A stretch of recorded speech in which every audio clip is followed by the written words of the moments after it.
Hello, everyone. Welcome to The Way Podcast, where we talk about Yahweh and how to live life His way.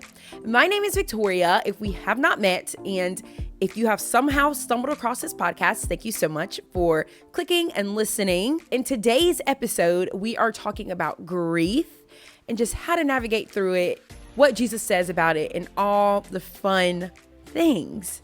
Before we get into this episode, please go follow my Instagram page, the_way_pod, where I keep you updated on just when I upload and all the things. And yeah, let's get right into today's episode. We're going to be completely transparent and honest right now. I don't really want to do this episode, but I feel like this is something that Jesus has been putting on my heart to talk about and do. And Victoria, is not necessarily ready. So we are 100% leaning on the Holy Spirit. So yeah. And also I don't know how sad it's going to be. I'm just going to briefly touch on my grief right now, like briefly, because if I go too deep into it, it'll really make me sad and I'll have to not record. So anyways, grief. Oh God, I hate that word. I'm not even kidding. I can't stand it. I hate that it's just a circle of life. Like, it's just horrible. I freaking hate grief. I hate that we have to lose things and people we love. Like, it's just so annoying. Anyways, y'all, so let's talk about it. So it's really weird because I feel like you're never not grieving. Like, once you hit the realm of grief, I don't think it ever leaves. And so that's why I'm just like, I don't really know what to say about my grief because I'm still walking through it, but I'm also doing really okay. But not by my own strength, like 100% Jesus. But basically, my grief has been going on for almost 2 years. In 2020, I lost my dad to COVID. I literally still can't believe it. I hate saying those words out loud. It just like makes it, honestly, y'all, I might deal with it in an unhealthy way. Sorry, my Siri just went off again. Because like, I just don't really like to think about it. And I feel like when I don't talk about it out loud or like say it out loud, it makes it less real and makes it hurt less. But that's why I literally never say it out loud. I still can't even say the D word. I still say my dad left. I can't say the D word, like D-I-E-D. We can't say that. We don't say that in this household. Oh God, that literally just made my stomach hurt just even spelling it out. But no, we still can't say the D word. And yeah, so that is my grieving, or what I'm currently grieving is my dad. And it is so surreal. It still doesn't feel real. I hate everything about this. But that is just basically where I'm coming from. And it's not like, my dad was some random man. He was literally my best friend.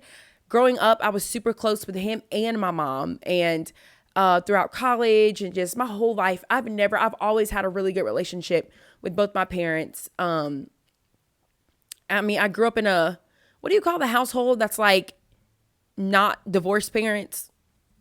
Like a whole household. Like, we were together my whole life.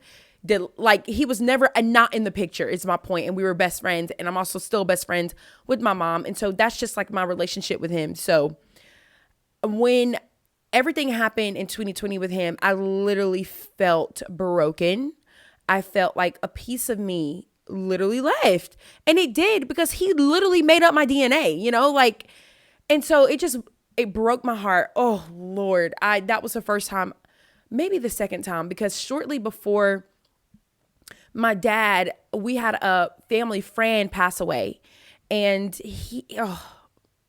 that broke my heart so bad. He was 19 years old, precious, precious boy. We grew up together.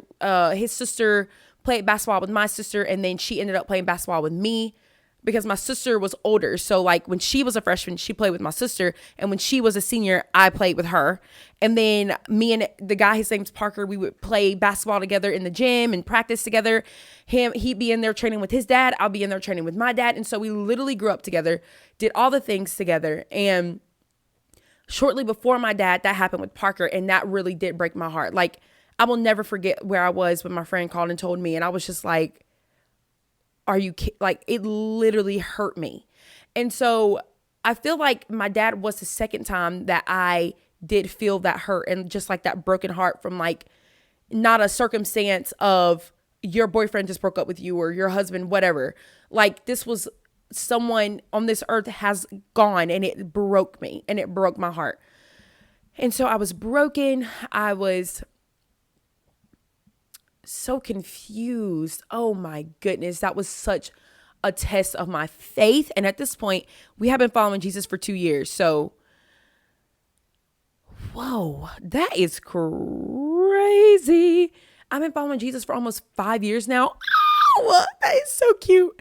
Anyways, it's almost our anniversary. But okay, anyways, y'all. So, I have been following Jesus for 2.5 years at this point when everything happened with my dad. And so this was the first like real test of faith I have been through. And I really went through all the questions like, Jesus, what is the point of you being here? Like, I'm going to be so honest, y'all. Oh, y'all, we're about to get honest, but I really do feel that my transparency is what is going to help someone else. Because if I'm being sugarcoating it, be like, I'm so okay now and whatever, and not tell y'all what I really went through, then what is the point of this what is the point of this episode? But anyways, y'all, I went through all the questions. Like I was so mad. I was angry at Jesus. And a little bit more about my dad. He was sick for a month before everything happened. And so that gave me a whole month to intercede on his behalf and begging Jesus for him to heal on this side of earth, not the heavenly healing. And I begged and begged, pleaded, y'all, on my living room floor, crying out to Jesus to help bring my dad, help him heal, like help him heal. And so that's why when everything happened, I literally looked up at Jesus and I'm like, what are you even doing?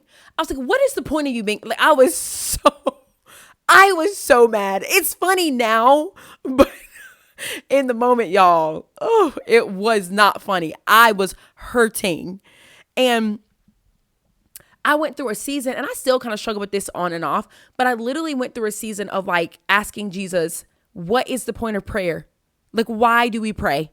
What's the point of praying if you're just going to ignore us? What's the point of praying if you're not going to answer our prayers? What's the point of praying if it's not in your will? There's no freaking point in asking you of anything because you're not going to answer it if it's not in your will. Like, oh, listen, that's why I'm saying Jesus is not afraid of your emotions and your questions, because for speaking from experience, I literally have thrown every emotion and question to this man possible. So,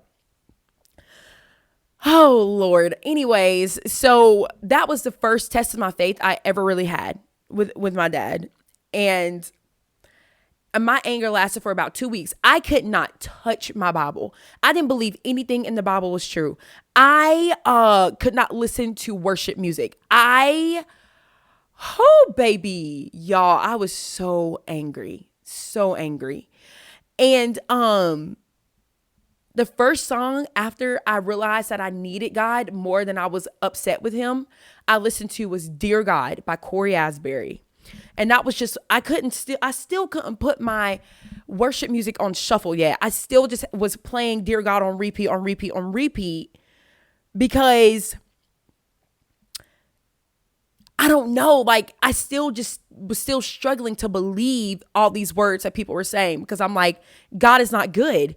God does not hear us. He doesn't listen to our prayers. Prayer's not powerful. What the heck is this dumb crap? Like I was so bitter.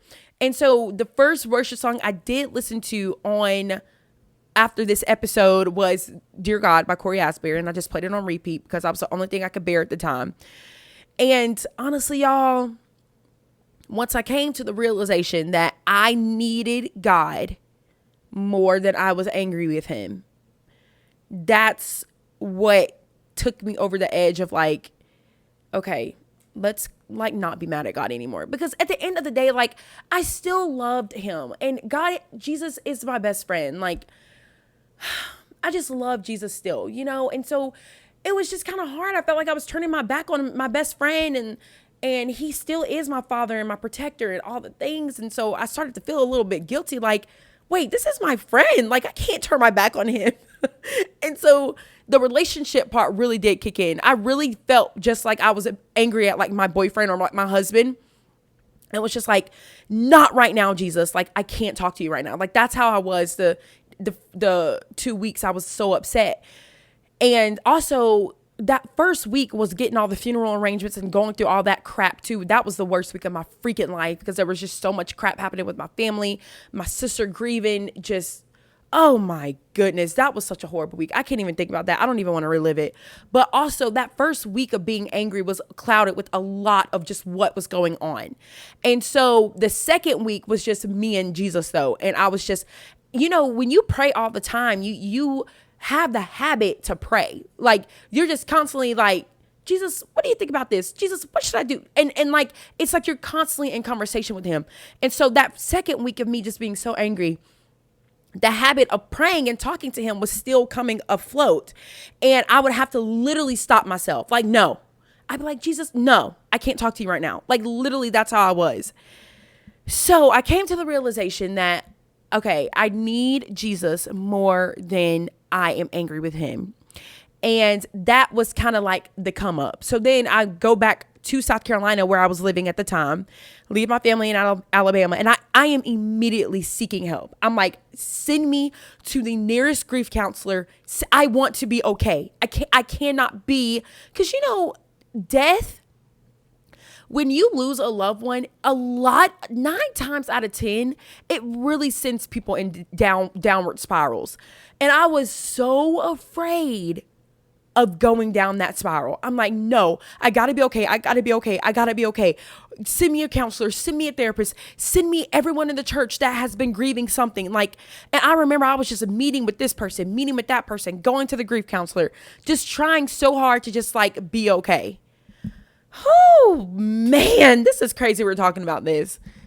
Ugh.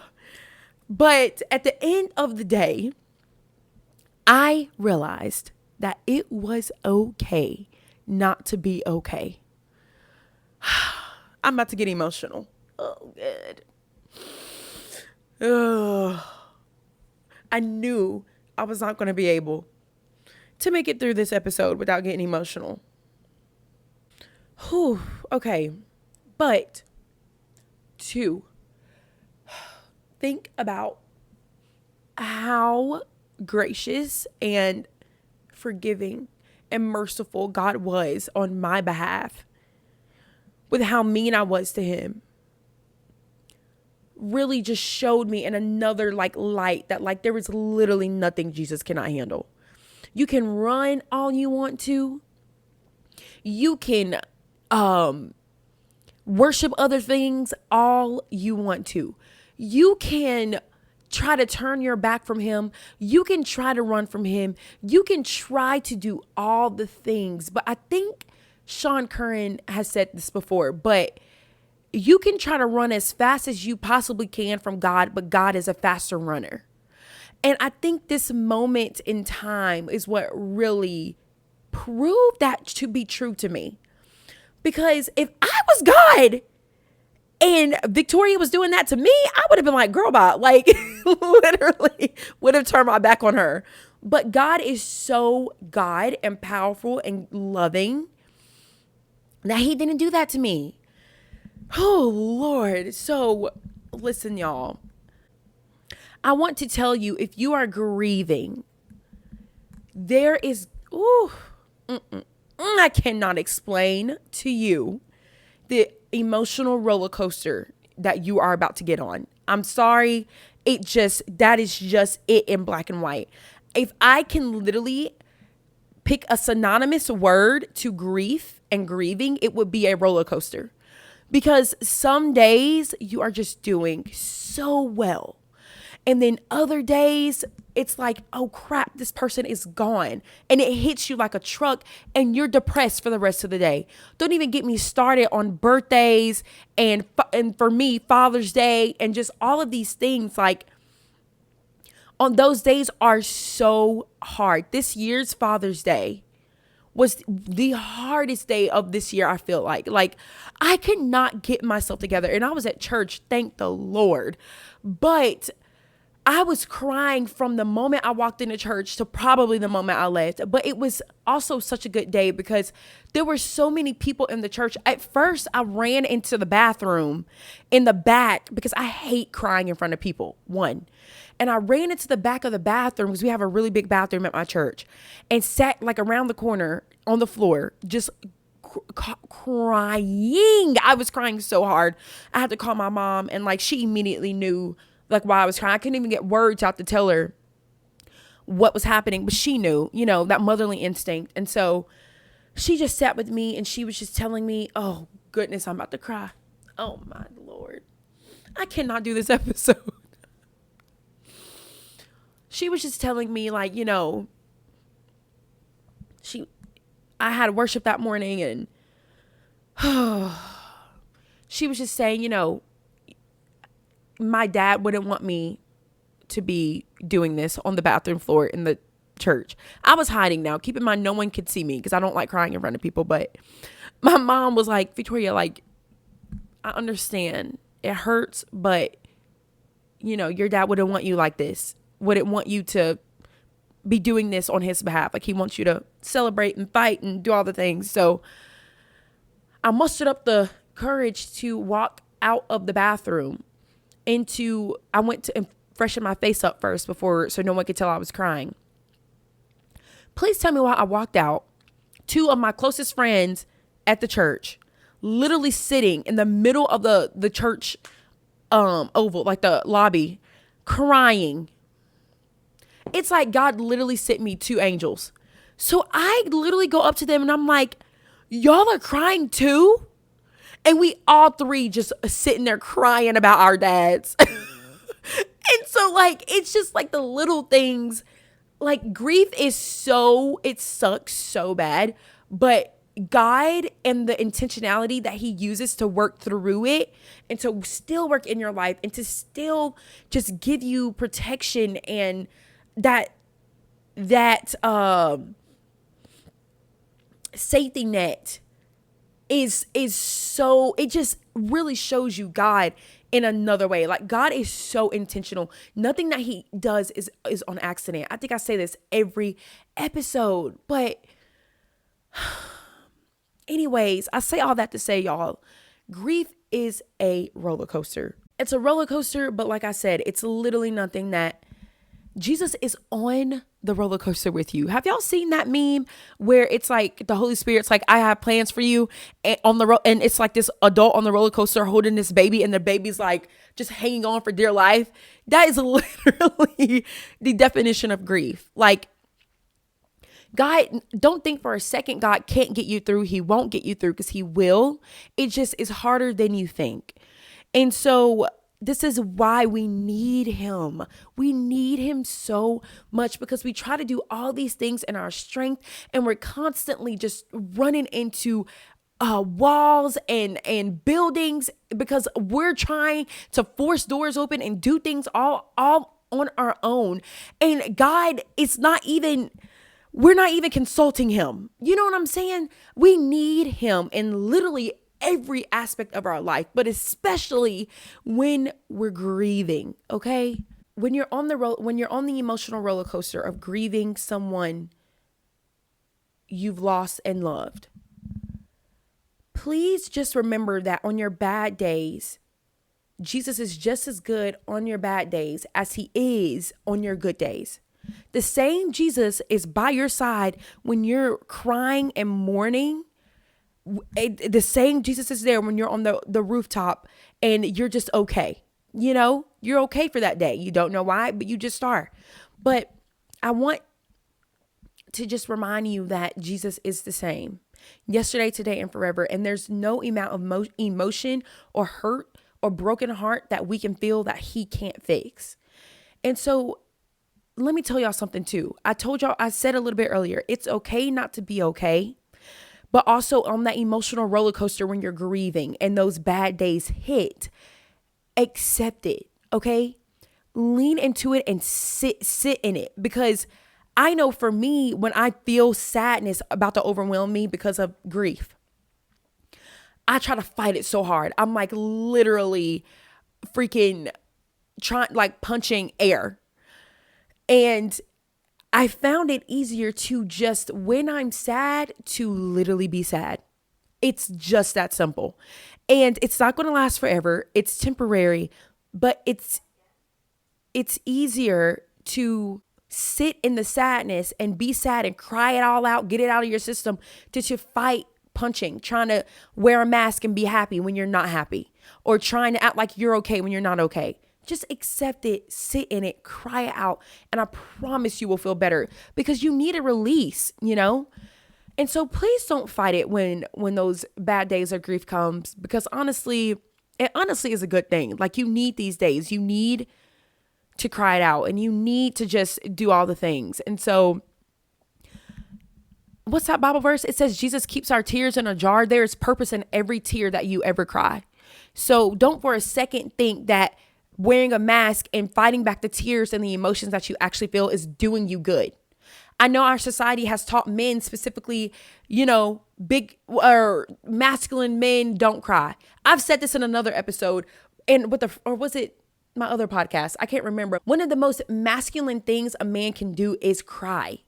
When a man freely is just so free in his masculinity where he can just cry in a moment if something is bothering him, that is so manly to me. I literally can't explain it. And I'm sure a lot of other women would agree. Like, I've noticed, especially being in the church a lot, there's a lot of men that sometimes, like, they love Jesus so much it overwhelms them talking about him, and they'll cry. Or like in worship, they'll be worshiping and they'll just cry. Like, please don't think for a second that crying as a man takes any of your masculinity away, because that is something that the society has taught us and this culture has taught us that is just simply not true. Anyways, y'all, just accept the bad days, cry it out. It's okay to cry. It's okay to mourn. But to wrap this all into like one big message is to give it to Jesus. Okay? Don't try to grieve without Jesus. Don't try to mourn without him. Don't try to hide your sadness from him, but instead run to him. Hand him your sadness, hand him your grief, cry with him. He's literally right next to you, comforting you. Like, he's there. Just don't run from him in those dark days, because there will be dark days, let me tell you. A few Bible verses that kind of got me through. Okay, let's go a little bit into today, where we are today. Like I said, this year's Father's Day, I was an absolute wreck. But most of the time I am good. But I give absolutely no credit to myself. It is 100% Jesus and that weird joy that you see a lot of Christians carry. That's me. There's really no reason for me to be joyful right now. Like, if you look on the grand scheme of things, like, there's nothing in my life that like is exciting, you know, but I do have the joy of Jesus. I have it in me. It's 100% him. That is why a lot of days I'm okay today and I'm laughing and smiling and doing all the things, because of Jesus, period. Victoria has done absolutely nothing to end up here. Nothing. I can't take credit at all. Now, hard days come. So what's coming up? Thanksgiving, Christmas, all the holidays, my birthday, you know, it might get a little bit harder as the holidays are approaching, but for the most part, I'm doing okay. And I want you to see my face, because I want you to see that there is a light at the end of the tunnel. Losing a loved one is the literal worst nightmare. I remember around this time, I had a coworker that I literally could not stand. I think he didn't work here at this point, but we worked together for a while. But anytime he walked through the doors, I was just like, get me away from him. Like, and I strongly disliked this boy. Okay. And I say this because I remember when I was going through this and it was fresh, I was talking to somebody, and I'm not going to say his name. I'll just say his name is, Max. Okay. His name is Max. That's not really his name, but I remember talking to somebody and I said, I would not wish this on my worst enemy. I would not wish this pain on my worst enemy. I wouldn't even want Max to go through this. I literally said that.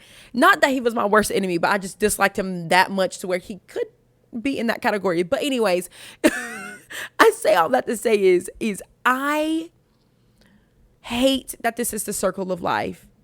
I hate that we have to endure this pain, but take joy, my brothers and sisters, when trials come your way. That, I used to love that verse, but then when it's in James chapter 1, but then when everything happened with my dad, I'm like, what do you mean take joy? Like, I was so mad.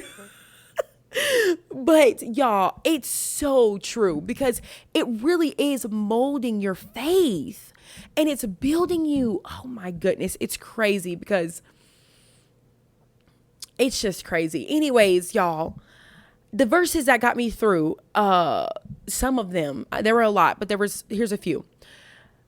Psalm chapter 34 verse 18 says, the Lord is close to the brokenhearted and saves those who are crushed in spirit. Matthew 11:28, come to me, all who are weary and burdened, and I will give you rest.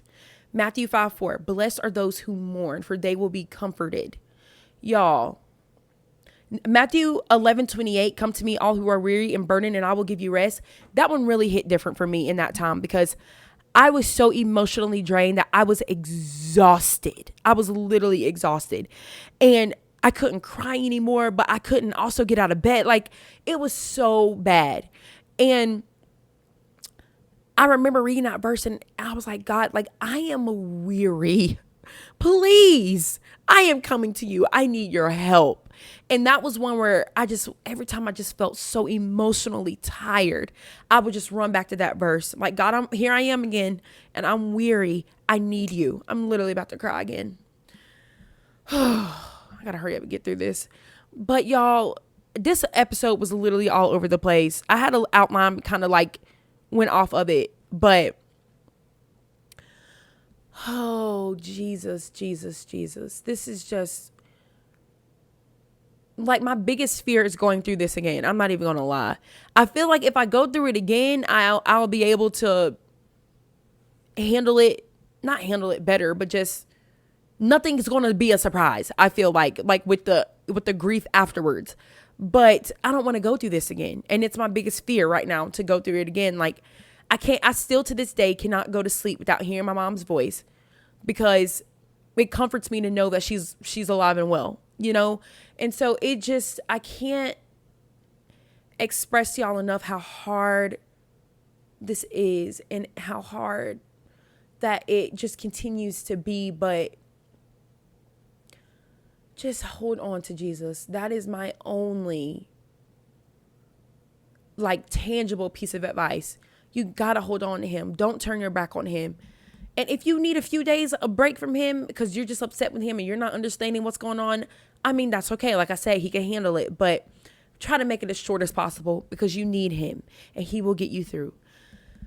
Okay, I can't talk about this anymore. I'm probably going to start crying again, but I'm just so happy I finally did this episode because TBH, this has been on the list for some months, but I just kept putting it off because I didn't want to talk about this. And I still really don't. Like, I feel so uncomfortable right now. But anyways, y'all, I hope this helped. If you're going through grief right now of someone you loved, or even I know a lot of people grieve breakups and stuff. Like, any type of grief is not easy. So it doesn't matter what you're going through. Like, I am here. I understand. And I feel your pain. If you want to talk more, please DM me because I'm much better with texting and typing and emailing with my words when it comes to compassion than speaking them out.